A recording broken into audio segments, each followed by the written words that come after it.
بسم اللہ الرحمن الرحیم۔ آج یہاں سے ہم پڑھیں گے کہ یہ عقیدہ کن کا تھا کہ اللہ تعالیٰ کے 3 جز ہیں۔ تو یہ نصارہ کا عقیدہ ہے۔ اگلا سوال یہ ہے کہ عیسائیوں کے نزدیک فالقلید سے کون مراد ہے؟ تو اس کا جواب ہے حضرت عیسیٰ علیہ السلام۔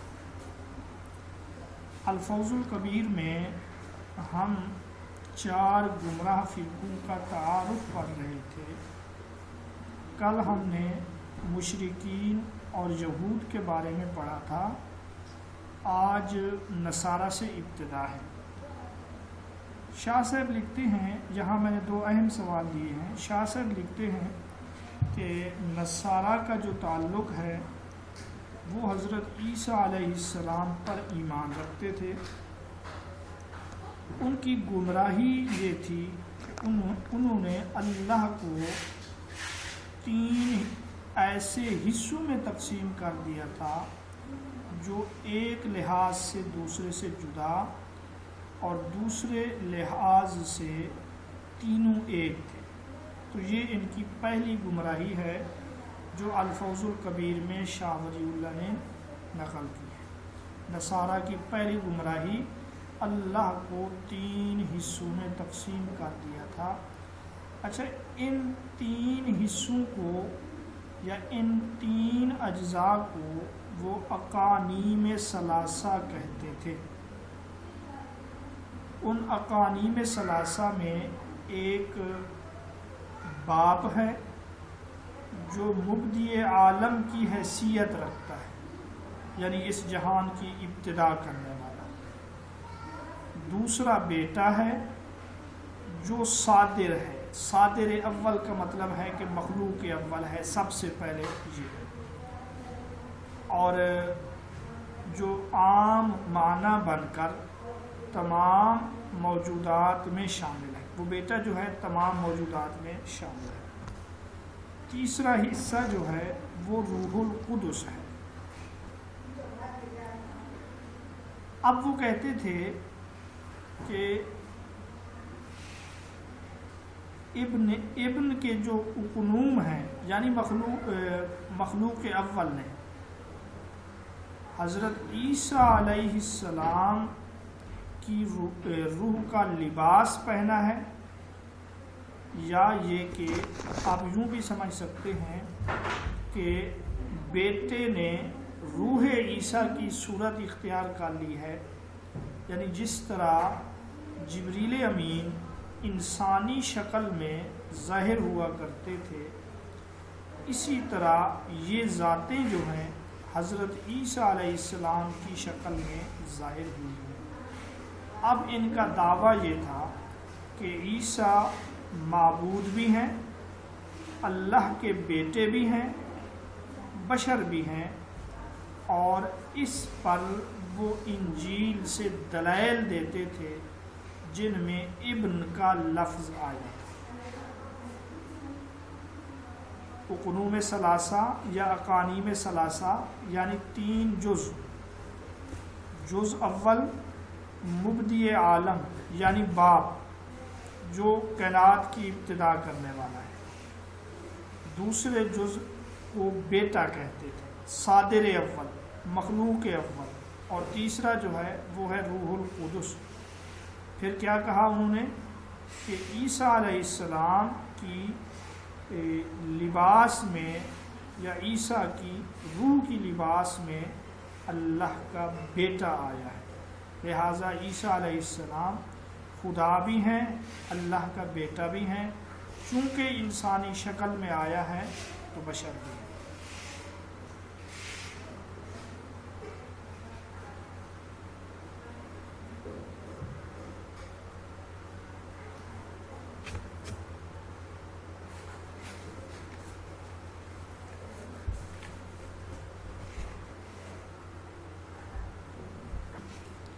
جی، اقنوم ثلاثہ میں ان کے پھر آگے اختلاف ہیں۔ بعض حضرت جبریل کو شامل کرتے ہیں اور بعض جو ہیں حضرت مریم کو شامل کرتے ہیں۔ اب ہم اس کے جواب کی طرف آتے ہیں کہ بنیاد انہوں نے بنایا انجیل میں ابن کے لفظ کو، شاہ صاحب نے اس کا جواب یہ دیا کہ اولاً تو انجیل میں اتنی تبدیلیاں اور تحریفات ہو چکی ہیں کہ اس کی کسی آیت کو عقیدہ کی دلیل قرار نہیں دیا جا سکتا۔ ایک جواب ہے کہ انجیل میں اس قدر تحریف اور تبدیلیاں ہو چکی ہیں، اب اس کی کسی آیت کو عقیدہ کی دلیل نہیں قرار دیا جا سکتا۔ دوسرا جواب شاہ صاحب نے یہ دیا کہ اگر ہم یہ مان بھی لیں، تسلیم کر بھی لیں کہ انجیل حرف بحرف حضرت عیسیٰ کا کلام ہے، اس میں کوئی تعریف نہیں ہوئی، تو تب بھی بیٹے کا لفظ یا ابن کا لفظ براہ راست اللہ کا بیٹا ہونے کی دلیل نہیں ہے، کیونکہ زمانہ قدیم میں بیٹے کا لفظ محبوب اور مقرب کے لیے بولا جاتا تھا، لہٰذا یہاں بیٹے سے محبوب اور مقرب کی طرف اشارہ ہے، جیسا کہ انجیل میں بعض دیگر قرائن سے، بعض دیگر نشانیوں سے اس بات کا پتہ چلتا ہے۔ یہ شاہ ولی اللہ نے دوسرا جواب دیا۔ تو یہ عقیدہ اقنوم کے دو جواب ہوئے۔ ان کی جو دوسری گمراہی تھی وہ یہ کہ حضرت عیسیٰ علیہ السلام نے بعض الوہی افعال کو، الوہی افعال یعنی ایسے کام جو ایک خدا یا اللہ کے ہیں، ان کو اپنی طرف منسوب کیا ہے۔ اس سے یہی معلوم ہوتا ہے کہ حضرت عیسیٰ الوہیت میں شریک اور اللہ کے بیٹے ہیں۔ اس کا جواب شاہ صاحب نے یہ دیا کہ حضرت عیسیٰ نے جن الوہی افعال کو اپنی ذات سے منسوب کیا ہے، اس کی حقیقت جو ہے حکایت سے زیادہ کچھ نہیں ہے۔ حکایت یعنی کسی کی بات کو نقل کرنا، یہ نسبت اسی طرح ہے جیسا کہ کسی بادشاہ کا سفیر یا اس کا قاصد بادشاہ کے کام کو اپنی ذات سے منسوب کر لیتا ہے۔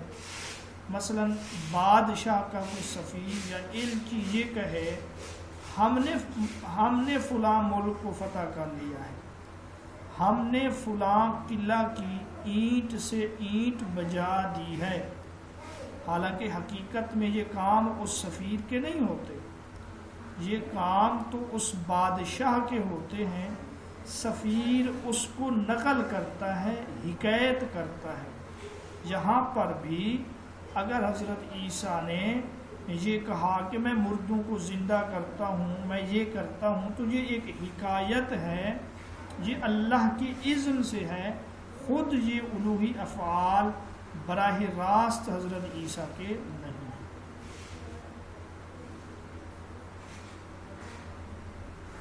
ٹھیک ہے،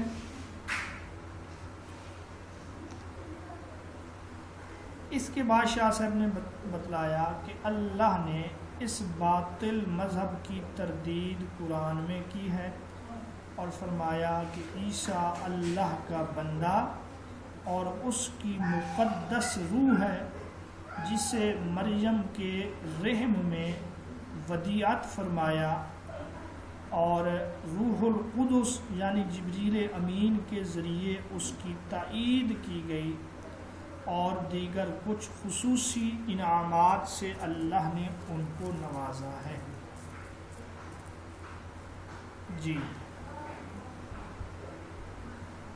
آگے آپ کے سامنے سوال ہے کہ شاہ ولی اللہ نے اولیاء کرام کی ان اولادوں کو جو اپنے اولیاء کو کہاں سے کہاں پہنچا دیتے ہیں، کن کا نمونہ قرار دیا؟ نصارہ کا۔ شاہ صاحب کہتے ہیں اگر تم نصارہ کا نمونہ اپنی قوم میں دیکھنا چاہتے ہو تو اولیاء و مشائخ کی اولادوں کو دیکھ لو کہ وہ اپنے آبا و اجداد سے متعلق کیا خیال رکھتے ہیں، ان کی بزرگی اور شان کو کس طرح بڑا چڑھا کے پیش کرتے ہیں، ان قریب یہ ظالم اپنا انجام دیکھ لیں۔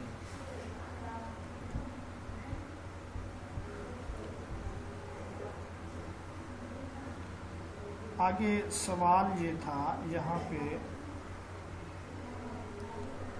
کہ عیسائیوں کے نزدیک اب سے کون مراد ہے جو مبدع عالم کے مقابل ہے، تو عیسائیوں کے نزدیک اب یعنی باپ سے مراد جو ہے اللہ ہے۔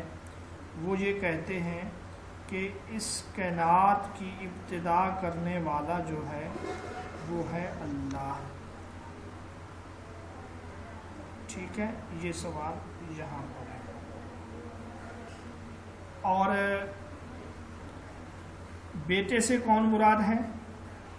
بیٹے سے مراد حضرت عیسیٰ ہیں، اور روح القدس سے مراد حضرت جبریل امین ہے۔ یہاں شاہ ولی اللہ نے نصارہ کی ایک اور گمراہی کا ذکر بھی کیا۔ وہ گمراہی یہ ہے کہ وہ حضرت عیسیٰ علیہ السلام کو سولی دیے جانے پر یقین رکھتے ہیں، حالانکہ یہ معاملہ ان پر مشتبہ ہو گیا تھا اور ان کو زندہ آسمان پر اٹھا لیا گیا۔ اور نصارہ یہ یقین رکھتے تھے کہ حضرت عیسیٰ علیہ السلام سولی دیے گئے۔ اس چیز کی قرآن نے تردید کی، وما قتلوہ وما صلبوہ ولکن شبہ لہم، انہوں نے نہ انہیں قتل کیا اور نہ صلیب چڑھایا، لیکن ان کو شبہ ہوا۔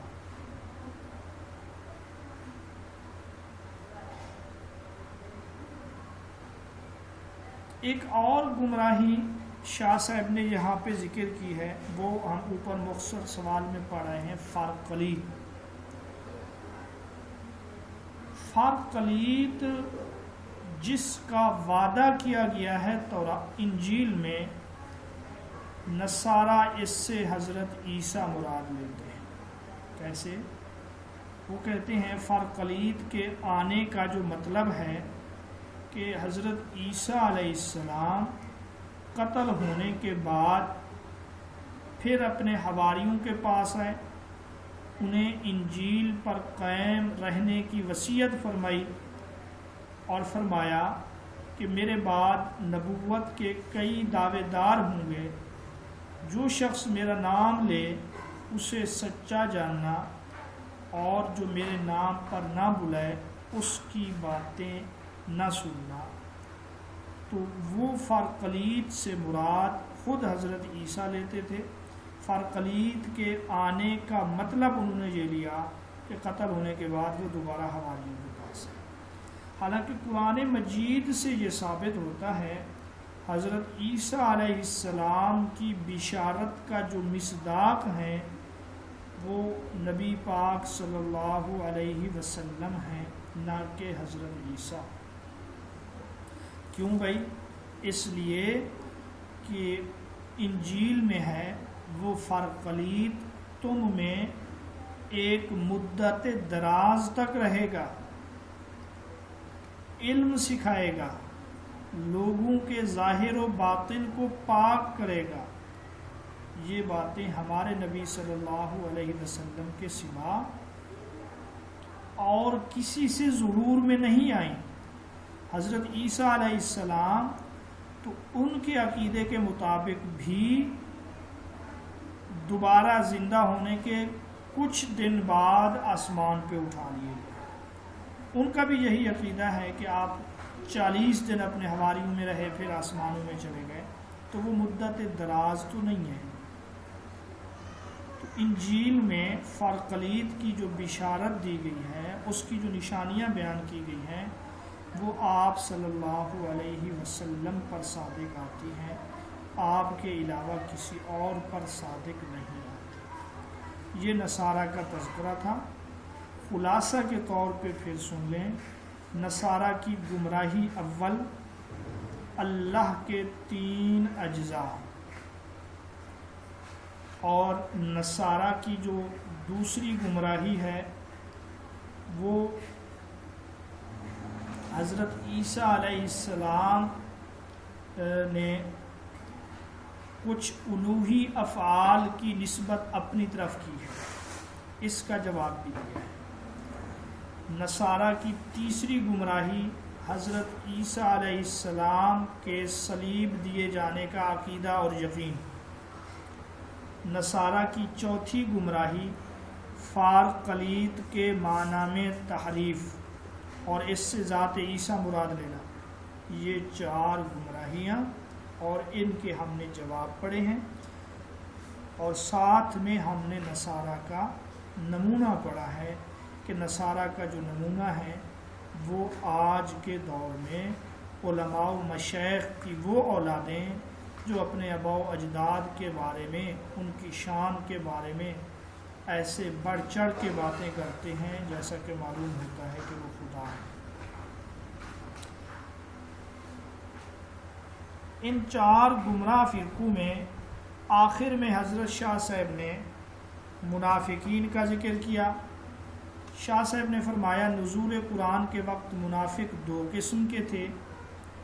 منافق ایک تو وہ تھے جو زبان سے کلمہ پڑھتے تھے مگر ان کے دلوں میں کفر تھا اور وہ کفر کو چھپائے رکھتے تھے۔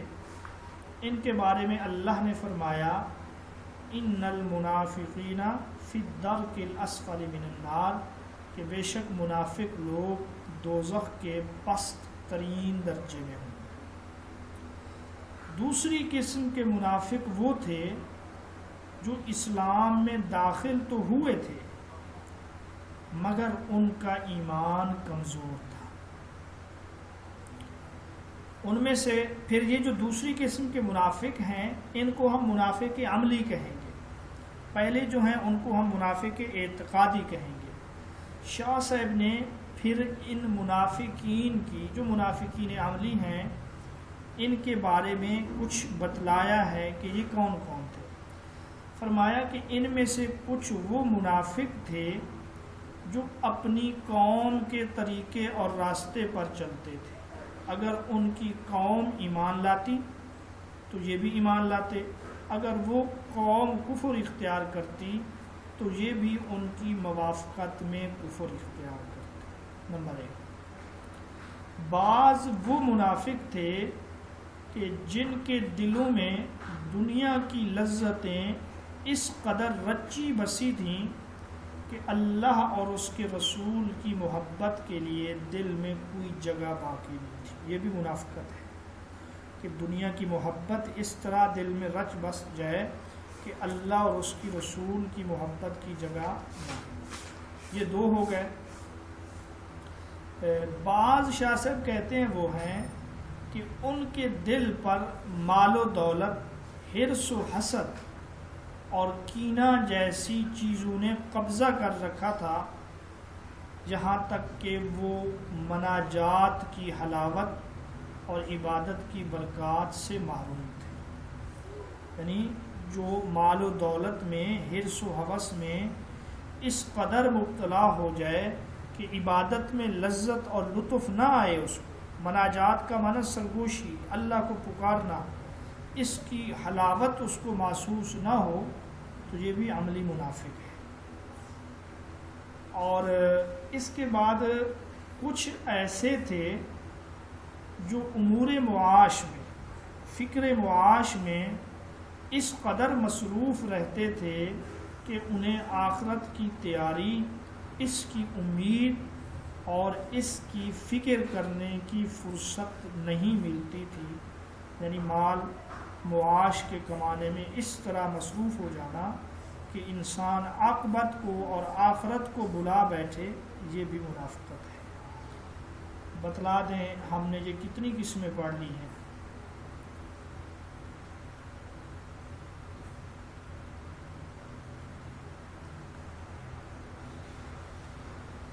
جی ہم نے یہ 4 قسمیں پڑھ لی ہیں شاباش۔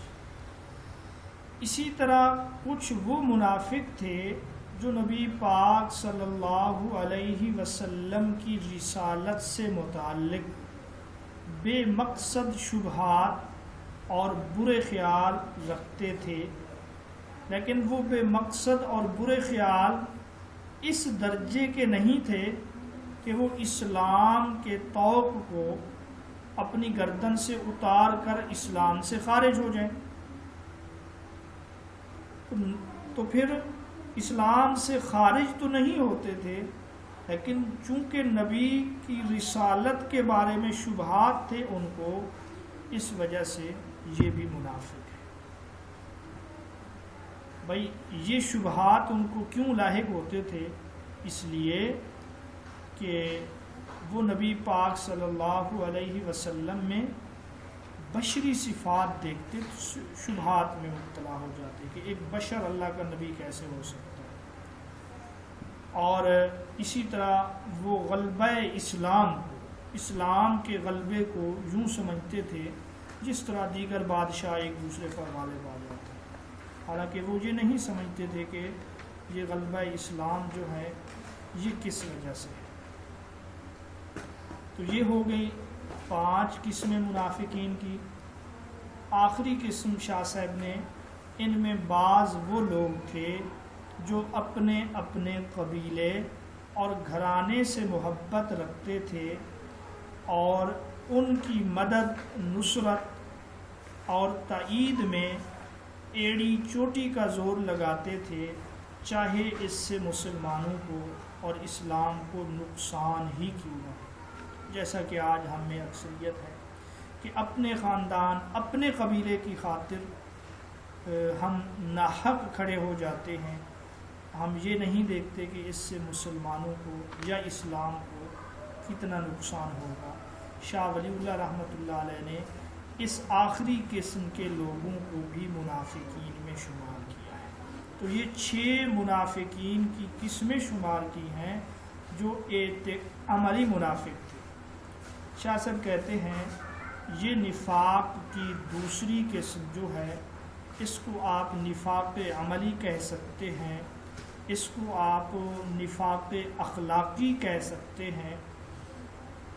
اس کے بعد ایک اور نقطہ انہوں نے اٹھایا ہے، وہ یہاں سوال کی شکل میں یوں ہے کہ آپ صلی اللہ علیہ وسلم کے پردہ فرما جانے کے بعد پہلی قسم کی جو منافقت ہے، نفاق اعتقادی، ان پر مطلع ہونا ممکن نہیں ہے، کیونکہ وہ علم غیب کی ایک قسم ہے۔ دل میں چھپی ہوئی باتوں کا پتہ کسی کو نہیں چل سکتا، لہٰذا آج یا جو شخص ہوگا وہ مومن ہوگا یا کافر ہوگا، کسی کو ہم منافق اعتقادی نہیں کہہ سکتے۔ اور دوسری قسم کا نفاق جو ہے، شاہ صاحب کہتے ہیں وہ ہمارے زمانے میں بہت زیادہ ہے، اور ایک حدیث پھر انہوں نے بیان کی ہے کہ 4 خصلتیں جس میں ہوں وہ منافق ہے۔ عام طور پہ ہم حدیث میں 3 پڑھتے ہیں، لیکن شاہ ولی اللہ نے منافق عملی کی 4 خصلتیں بیان کی ہیں۔ ان میں سے ایک یہ ہے، جب بولے تو جھوٹ بولے، وعدہ کرے تو خلاف کرے، اور جب جھگڑا کرے تو بد زبانی کرے، اسی طرح جب امانت رکھوائی جائے تو اس میں خیانت کرے۔ پھر اس کے بعد شاہ صاحب نے فرمایا ہم المنافق باطنہ وہم المؤمن فرسہ، کہ منافق اپنے پیٹ کی فکر کرتا ہے اور مومن اپنے گھوڑے کی فکر کرتا ہے۔ اس کے بعد شاہ صاحب نے منافقین کا نمونہ بیان کیا، فرمایا کہ اگر آپ آج کے دور میں منافقین کا نمونہ دیکھنا چاہتے ہو تو عمراء کی مجالس میں چلے جاؤ اور ان کے جو مصاحب ہیں، ان کے جو ہم نشیں ہیں، ان کو دیکھو جو اپنے آقاؤں کی مرضی، اپنے امراء کی مرضی کو شارع صلی اللہ علیہ وسلم کی مرضی پر ترجیح دیتے ہیں، اور آپ صلی اللہ علیہ وسلم کی ذات پر ان کو ترجیح دیتے ہیں۔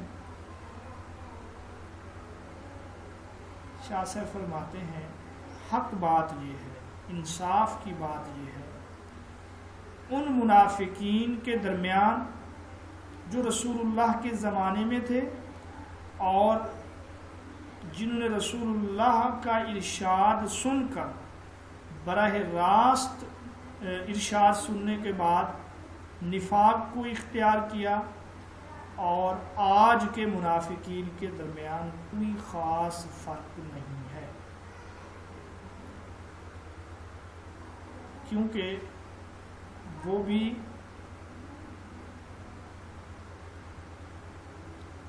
شارع کے احکام کو یقین کے ساتھ جاننے کے باوجود اس کی مخالفت کرتے تھے، اور یہی کام آج کے منافق بھی کرتے ہیں۔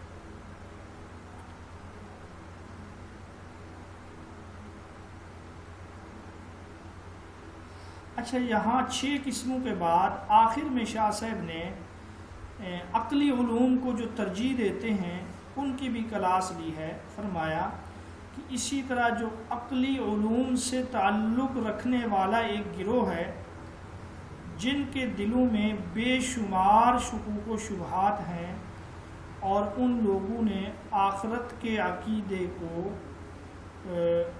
حرف غلط کی طرح مٹا کے رکھ دیا ہے، یہ لوگ بھی منافقین سے کم نہیں ہیں۔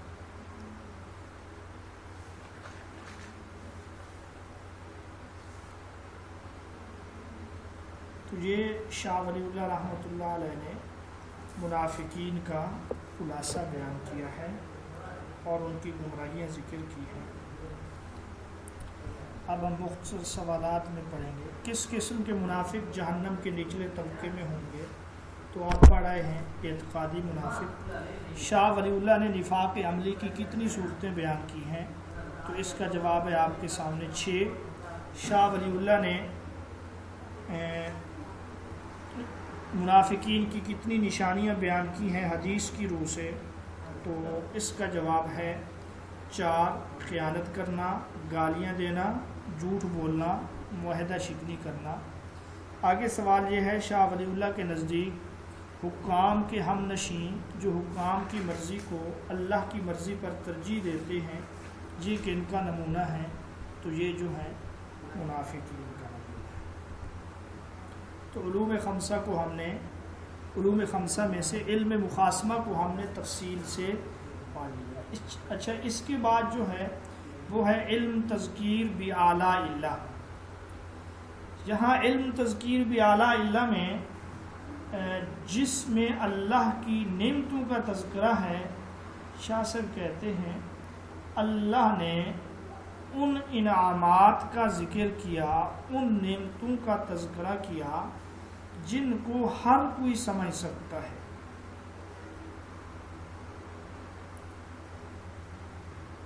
اللہ نے وہ نعمتیں بیان کی ہیں، قدرت کی ان نشانیوں کا ذکر کیا ہے جنہیں شہری، بدوی، عرب، غیر عرب سب سمجھ سکتے ہیں۔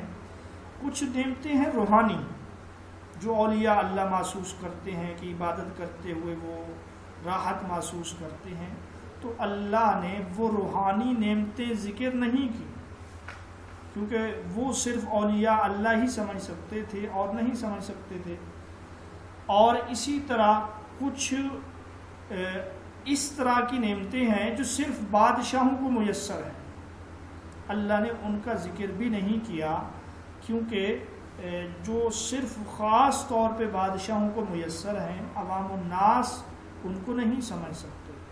تو اللہ نے ان نعمتوں کا ذکر کیا جن کا ذکر عوام کے لیے مفید ہو سکتا ہے، مثلا آسمان و زمین کی پیدائش، بادلوں سے پانی برسانا، زمین سے چشمے جاری کرنا، بارش کے ذریعے پھل پھول اناج اگانا، اس طرح کی نعمتیں جو ہیں اللہ نے علم تذکیر بھی اعلیٰ اللہ میں ذکر کی۔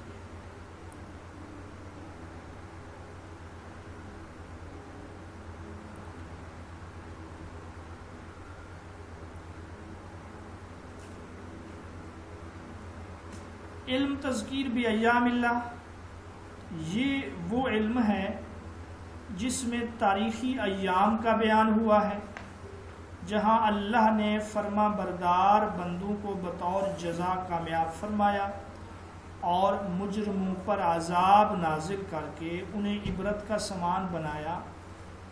تو شاہ صاحب کہتے ہیں یہاں اللہ کا جو اسلوب ہے، اللہ نے وہ قصے اور واقعات بیان کیے جو پہلے سے عرب میں چلے آ رہے تھے۔ قوم عاد، قوم سمود، قوم نوح، ان کا تذکرہ پہلے سے عرب میں موجود تھا، تو اللہ نے انہی واقعات کو ذکر کیا۔ غیر مانوس قصے، ایرانی اور ہندوؤں کے باہمی مقابلے، اللہ نے یہ واقعات بیان نہیں کیے، اور اسی طرح مشہور و معروف قصے بھی تفصیل سے بیان نہیں کیے۔ وہی قصے اللہ نے بیان کیے جو سبق آموز تھے۔ اللہ نے سب قصے پوری تفصیل سے بیان نہیں کیے، کیونکہ اگر قصے کو تفصیل سے بیان کیا جاتا، جس طرح عوام عجیب و غریب قسم کے قصے سناتے ہیں، تو قصے کا جو اصل مقصد تھا وہ فوت ہو جاتا، وہ مقصد پھر لوگوں کے ذہن سے الجھ جاتا۔ جہاں پھر شاہ صاحب نے ایک عارف کا قول نقل کیا کہ جب سے لوگوں نے تجوید کے قواعد سیکھے ہیں، قرآن مجید کی خشوع و خضوع کے ساتھ تلاوت کرنے سے محروم ہو۔ تجوید تو ہے، عین غین خا، یہ چیزیں تو ٹھیک سے نکال لیتے ہیں، لیکن وہ خشوع خضوع نہیں ہے، کیونکہ ان کا ذہن حروف کے مخارج کی طرف جاتا ہے، آواز کے اتار چڑھاؤ کی طرف جاتا ہے، معنی اور مطلب کی طرف نہیں جاتا۔ تو پھر جہنم والی آیتوں کا تذکرہ ہوتا ہے، وہاں پر بھی ہم سبحان اللہ اور ماشاء اللہ کہہ رہے ہوتے ہیں۔ عوام تو اسی طرح ہے نا۔ اور اسی طرح کہتے ہیں، عارف کے قول کا دوسرا حصہ ہے، جب سے مفسرین نے تفسیر بیان کرنے میں بعید وجوہ کی تلاش شروع کر دی، تب سے علم تفسیر ایک ایسی نادر چیز ہو گئی جو نایاب ہے۔ یعنی تفسیر کے بیان میں عجیب و غریب قسم کی توجیحات کرنے لگے ہیں مفسرین، تو پھر علم تفسیر باقی نہیں رہا۔ جیسا کہ مفتی تقی عثمانی صاحب علامہ طنطاوی کی تفسیر کے بارے میں کہتے ہیں، حق یہ ہے کہ اس کے بارے میں کہا جائے فیہ کل شیء الا التفسیر، کہ اس میں تفسیر کے سوا باقی سب کچھ ہے۔ ویسے تو یہ جملہ تفسیر کبیر کے بارے میں کہا جاتا ہے کہ اس میں تفسیر کے سوا باقی سب کچھ ہے۔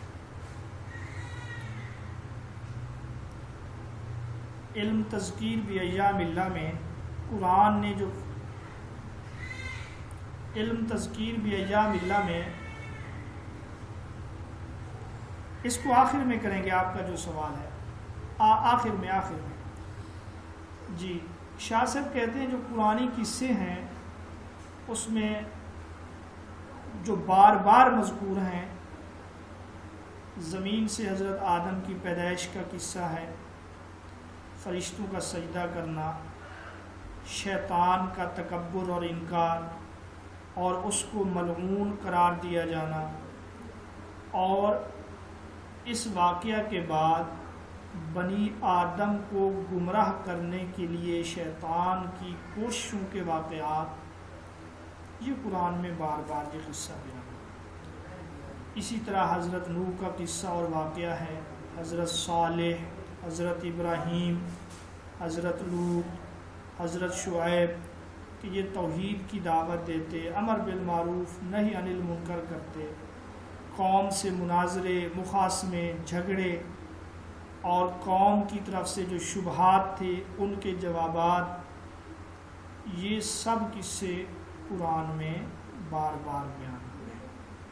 اسی طرح حضرت موسیٰ علیہ السلام کا فرعون اور اس کے ساتھیوں سے مکالمہ،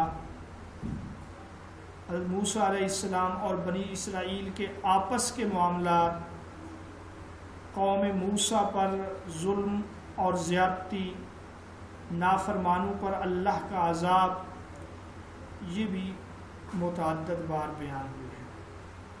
حضرت داؤد اور حضرت سلیمان کے قصے ہیں، حضرت ایوب، حضرت یونس، حضرت زکریا، حضرت عیسیٰ کی ولادت، بغیر باپ کے ان کا پیدا ہونا، پھر اسی طرح گہوارے میں پگھوڑے میں کلام کرنا، اس قسم کے معجزات اور واقعات جو ہیں قرآن مجید میں بار بار بیان ہوئے ہیں، کبھی اجمالی طور پر، کسی جگہ پہ تفصیلی طور پر، مختلف انداز میں اور مختلف اسلوب میں۔ کچھ قصے ایسے ہیں جو قرآن میں ایک یا دو مرتبہ بیان ہوئے، جیسے حضرت ادریس کا قصہ ہے، آسمان پر اٹھائے جانے کا ان کا واقعہ، وَرَفَعْنَاهُ مَكَانًا عَلِيًّا، جس سے سورۃ مریم میں ہے۔ حضرت ابراہیم کا جو نمرود سے مناظرہ ہوا، یہ بھی پورے قرآن میں ایک جگہ پر ہے۔ حضرت ابراہیم نے اطمینان قلب کے لیے جو 4 پرندے ذبح کیے، اس کا ذکر بھی پورے قرآن میں ایک دفعہ ہے۔ اور حضرت اسماعیل کے ذبح ہونے کا واقعہ، یہ بھی سورۃ صافات میں ہے، ایک دفعہ ہے۔ حضرت یوسف کا قصہ صرف ایک ہی سورہ یوسف میں ہے۔ حضرت موسیٰ علیہ السلام کی ولادت، یہ بھی ایک یا دو دفعہ ہے، سورۃ طٰہٰ اور سورۃ قصص میں، ہر جگہ پہ یہ نہیں ہے۔ ان کا دریا میں ڈالا جانا، یہ بھی 2 جگہ پر ہے، سورۃ طٰہٰ اور سورۃ القصص۔ ایک قبطی کو قتل کرنا، مدین کی طرف جانا، مدین میں شادی، درخت پر آگ کی روشنی کو دیکھنا، گائے کے ذبح کرنے کا قصہ ہے۔ موسیٰ اور خضر علیہ السلام کی ملاقات ہے، یہ بھی سورۃ کہف میں ہے۔ یعنی یہ وہ قصے ہیں جو ایک دفعہ یا 2 دفعہ بیان ہوئے۔ اسی طرح ملکہ بلقیس کا قصہ، یہ بھی ایک جگہ ہے سورۃ النمل میں۔ ذوالقرنین کا قصہ، یہ بھی ایک جگہ ہے سورۃ کہف میں۔ 2 ایسے آدمیوں کا قصہ جو ایک دوسرے کے ساتھ گفتگو میں مصروف تھے، یہ بھی سورۃ کہف میں ہے۔ اصحاب فیل کا قصہ، یہ بھی ایک جگہ پر ہے۔ تو اللہ نے کچھ قصے بار بار بیان کیے اور کچھ قصے 2 یا 1 بار بیان کیے۔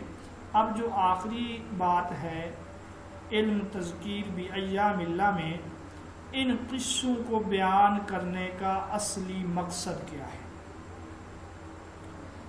تو شاہ صاحب نے لکھا کہ ان تمام قصوں کو بیان کرنے کا اصلی مقصد یہ نہیں کہ لوگوں کو گزشتہ واقعات کا علم ہو جائے۔ علم یا معلومات جمع کرنا ان قصوں کا مقصد نہیں ہے۔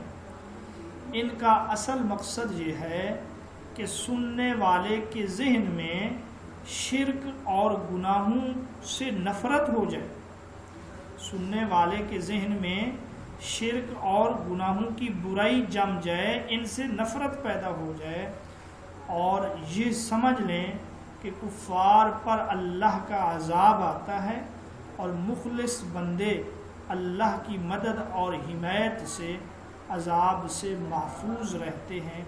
یہ ہے اصل مقصد علم تذکیر بایام اللہ کا۔ لیکن افسوس کہ آج ہمیں معلومات تو ہیں، عبرت نہیں ہے، سبق نہیں ہے۔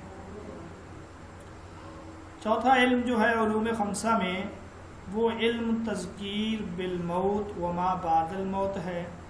اس میں حشر، نشر، حساب، میزان، اور اسی طرح جنت، دوزخ، اور اس کے علاوہ جو ہے عذاب کے فرشتوں کا موت کے وقت ظاہر ہونا، موت کے وقت جنت اور جہنم کے مناظر دیکھنا، علامات قیامت بھی اسی میں ہیں۔ تذکیر بالموت میں یعنی جو واقعات آئندہ آنے والے ہیں وہ سب اسی میں شامل ہیں۔ اس میں دعوت الارض کا خروج بھی ہے، یاجوج ماجوج کا خروج بھی ہے، اور مومنوں کا جنت میں جانا، کافروں کا جہنم میں، یہ بھی ہے، کافروں کا جہنم میں مکالمہ، یہ بھی ہے۔ بہرحال جنت کی نعمتیں، اسی طرح جہنم کے عذاب، یہ سب کچھ جو ہے علم تذکیر بالموت وما بعد الموت میں شامل ہے۔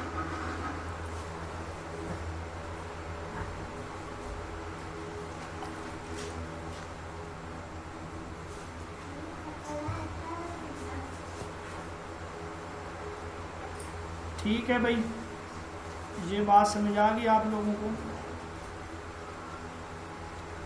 چلیں جی، اب آخری چیز جو یہاں پہ باقی ہے وہ ہے علم الاحکام۔ اس کو ہم ذرا پڑھ لیتے ہیں، کیونکہ شاہ صاحب نے علم الاحکام کا تذکرہ آخر میں کیا تھا۔ کل بھی ہم اس کے بارے میں مختصر پڑھ آئے تھے کہ علم الاحکام، احکام جو ہیں بنیادی طور پہ دو قسم کے ہیں۔ کچھ ہیں اوامر جن کو کرنا ہے، کچھ ہیں نواہی جن سے بچنا ہے، اور ان احکام کا تعلق جو ہے وہ 4 چیزوں سے: عبادات سے، معاملات سے، تدبیر منزل سے، یا پھر سیاست مدن سے۔ اور احکام کے بیان میں ہم نے کل پڑھا ہے کہ اللہ نے نہ تو اہل متون کی طرح اختصار سے کام لیا، نہ کسی اہل اصول کی طرح غیر ضروری قیودات سے بحث کی ہے، بلکہ اللہ نے قدیم عربوں کا اسلوب اور انداز اپنایا ہے۔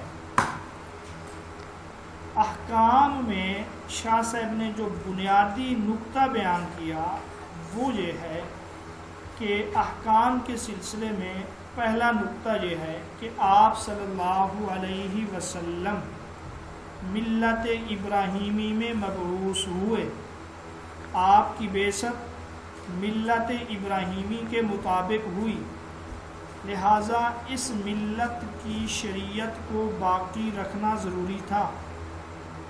اس کے اہم مسائل کو تبدیل نہیں کیا گیا۔ البتہ ملت ابراہیمی میں کچھ تعلیمات، کچھ فرامین، کچھ حدود اور تعزیرات کا اضافہ ہوا۔ ایک نقطہ یہ ہے، آپ صلی اللہ علیہ وسلم کی بعثت جو ہے وہ ملت ابراہیمی کے مطابق ہوئی، تو ملت ابراہیمی کے بیس اور بنیاد کو باقی رکھنا تھا، اس کو باقی رکھا گیا، کچھ تعلیمات میں تبدیلی کی۔ دوسرا نقطہ یہ تھا کہ اللہ نے یہ چاہا عربوں کو پاک کرے، اللہ نے چاہا عرب کو پاک کرے، اور پھر عرب باقی لوگوں کو پاک کرے۔ اس لیے ضروری تھا آپ صلی اللہ علیہ وسلم کی شریعت کا جو مواد ہے وہ عربوں کے رسوم و عادات سے لیا جائے۔ اللہ نے یہ چاہا کہ عرب کو پاک کیا جائے، اور پھر عرب جو ہیں باقیوں کو پاک کریں، لہٰذا آپ کی شریعت کا مواد وہ عرب کے رسوم و عادات تھے۔ اب کیا ہے؟ اب اگر آپ ملت ابراہیمی میں غور کریں تو ان کے مجموعی قوانین کو دیکھیں اور عربوں کی رسوم و عادات کا لحاظ بھی رکھا جائے، پھر آپ صلی اللہ علیہ وسلم کی شریعت کو دیکھا جائے جو اصلاح اور تکمیل کا درجہ رکھتی ہے، تو آپ کو معلوم ہو جائے گا اللہ کے ہر حکم کا کوئی نہ کوئی سبب، ہر امر میں اور ہر نہی میں کوئی نہ کوئی خاص حکمت موجود ہے۔ خلاصہ یہ ہے کہ ملت ابراہیمی جیسے عبادت ہے، نماز ہے، روزہ زکوٰۃ ہے، ان میں خرابیاں پیدا ہو چکی تھیں، ان کو باقی رکھنے کی کسی کو پرواہ نہیں تھی۔ اکثر لوگ ان سے ناواقف تھے اور ان میں تحریفات بھی ہو چکی تھی۔ اب قرآن نے اس بد نظمی کو دور کیا، اصلاح اور درستگی کو صحیح طریقے سے جاری کیا۔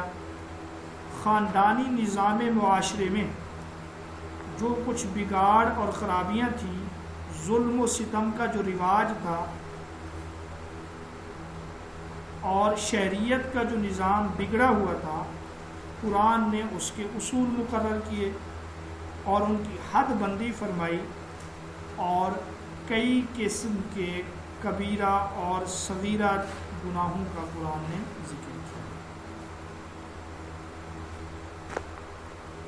اور کچھ دیگر مسائل جو تھے جو قرآن میں اجمالی طور پہ بیان ہوئے، مثلا نماز قائم کرنے کا حکم، یہ قرآن میں اجمالی طور پہ بیان ہوا۔ آپ صلی اللہ علیہ وسلم نے اس اجمال کی روشنی میں مساجد کی تعمیر، نماز با جماعت اور اسی طرح اقامت نماز کے تفصیلی احکامات بتلائے۔ زکوٰۃ بھی قرآن میں اجمالی طور پر ہے۔ آپ صلی اللہ علیہ وسلم نے اس اختصار کی تفصیل کی ہے۔ روزے کا بیان بھی صرف ایک صورت میں ہے، سورۃ البقرہ میں، اور حج کا ذکر بھی سورۃ البقرہ میں ہے، اور اس کے علاوہ کچھ دیگر صورتوں میں۔ تو آپ صلی اللہ علیہ وسلم نے ان اجمالی احکامات کی تفصیل بیان کی ہے اپنے عمل سے۔ یہ ہے احکامات کا بیان، جس کو علم الاحکام کہا جاتا ہے۔ ٹھیک ہے، یہ بات بھی سمجھ آ گئی آپ لوگوں کو؟